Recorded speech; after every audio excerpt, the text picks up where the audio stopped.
ازيكم عاملين ايه؟ واهلا بيكم في فيديو جديد. النهارده هنعمل اعادة تدوير لعلب التونة.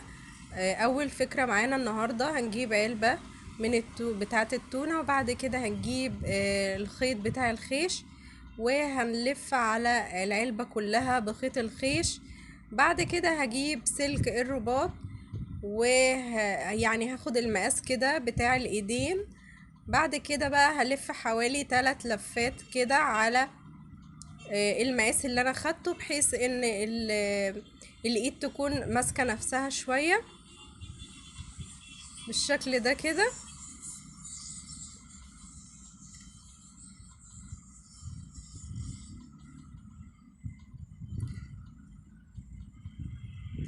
وبعد كده بجيب خيط الخيش وهلفه على الايدين او على سلك الرباط بالشكل ده كده. خلاص خلصنا الايدين. هجيب الاول دانتيل ابيض وهلزقه على الجزء اللي فوق ده على الحرف كده.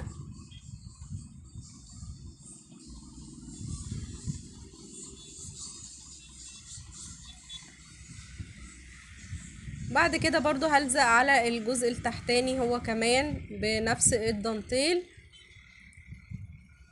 بعد كده هجيب الايدين اللي عملتها وهاجي كده في النص واحط شمع من هنا ومن الناحية التانية، وهثبت الايدين من الجنبين بالشكل ده كده، واصبر شوية لحد ما تنشف. بعد كده هجيب نفس الدانتيل الابيض ده وهلزق على الحروف دي كده اغطيها.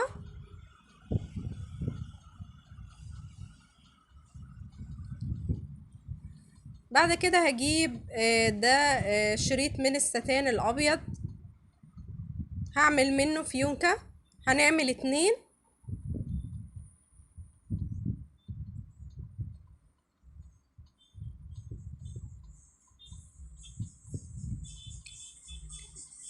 وهنبدأ ان احنا نلزقهم على الجنبين دول، واحدة من هنا وواحدة من الناحية التانية.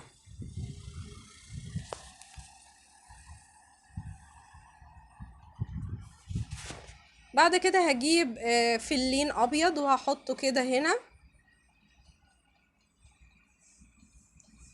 وهجيب الورد بتاعي اللي انا عايزة احطه. ابدأ ان انا اعمل زي فتحات كده للاماكن اللي انا هحط فيها الورد بالشكل ده. وده الشكل النهائي للفكرة الأولى. يعني فكرة بسيطة وسهلة جدا. أتمنى إن هي تكون عجبتكم.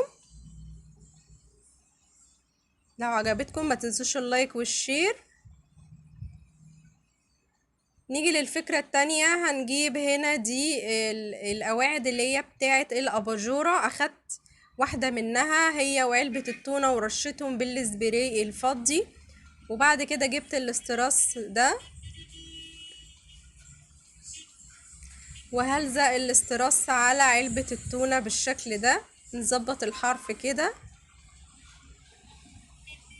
وبنغلف الاستراس بعلبة التونة. وهنا دي كريستالة كانت عندي، قلت استخدمها في الفكرة دي. حطها كده هنا في النص. وبعد كده هجيب علبة التونة واحطها هي كمان من فوق كده في النص برضو.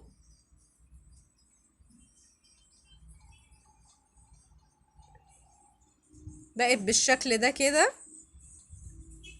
وده الشكل النهائي ده يعني انا عاملاه كشمعدان. نقدر نعمل منه 2 3 زي ما احنا عاوزين. فكرة بسيطة جدا. الفكرة التالتة ده يعني استيكر على شكل رخامي. طبعا انا اخدت مقاس علبة التونة العرض بتاعها وقصيت. طبعا الاستيكر ده بيبقى يعني فرخ كبير كده. وهبدأ ان انا الزق الاستيكر على علبة التونة بالشكل ده. بعد كده هنا ده برضو ستيكر لونه ذهبي، هلزقه على الحرف اللي فوق ده كده،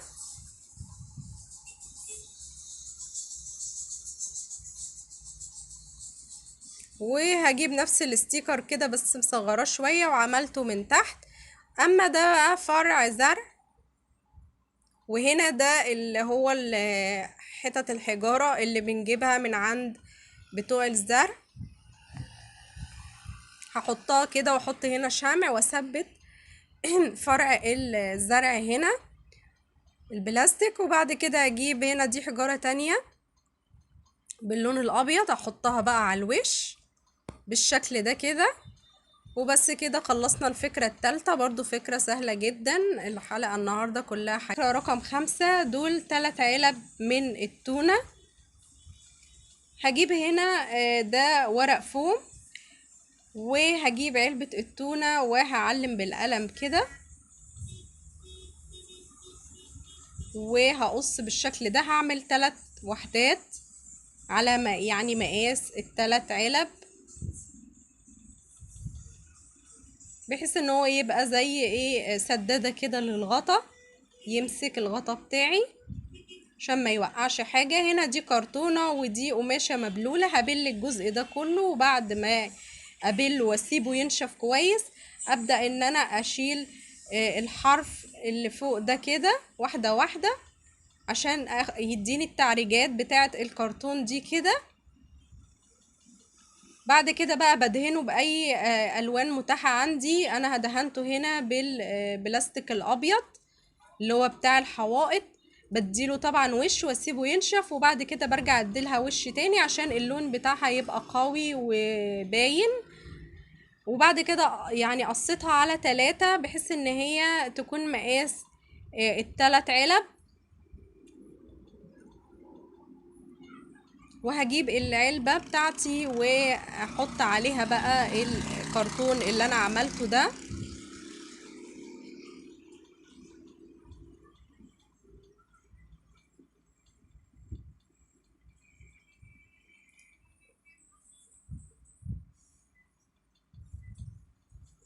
طبعا عملنا ال3 علب بنفس الطريقة. وهنا دي ورقة انا عملت هنا زي زاويتين من فوق وزاوية صغيرة كده من الجنب. نقدر نستخدم بقى هنا فوم، ممكن نستخدم جلد.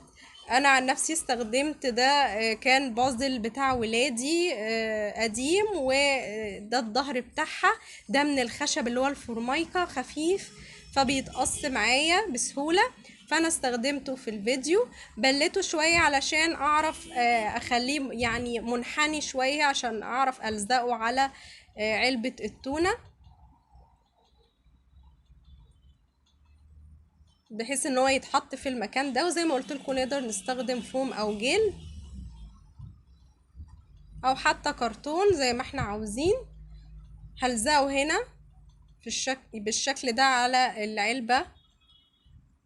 هو ده زي ما قلت لكم هو طبقة خفيفة من الخشب الفورمايكا. هنا هجيب بقى الغطا وهاخد مقاس للغطا، طبعا عاملة 3 منهم بحيث ان هو يكون غطا من الخشب لعلب التونة. طبعا ده انا عاملة هنا طقم توابل. هنا دي لولي ذهبي،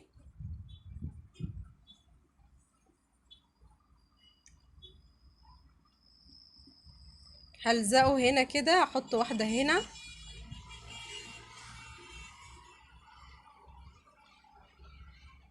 وواحدة الناحية التانية بالشكل ده.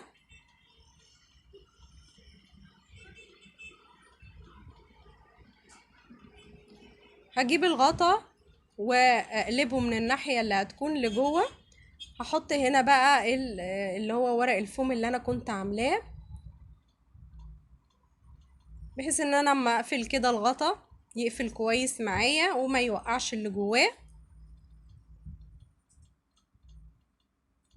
ده حزام جلد لونه ابيض، اخدت كده عرض 1 سنتي، وبرتفع بقى للمقاس اللي انا عاوزاه زي ما انا عايزة يعني، وبقص طبعا انا هعمل 3 وحدات، باخد كده مقاس مناسب واقسمه على يكون مجوز. هنا عملت مستطيل صغير حوالي يعني 1 سنتي كده العرض بتاعه، وبفرغه بالقطر عشان احط بقى جواه الجلد اللي انا عملته، اللي هو هيكون الايدين بتاعه الغطا.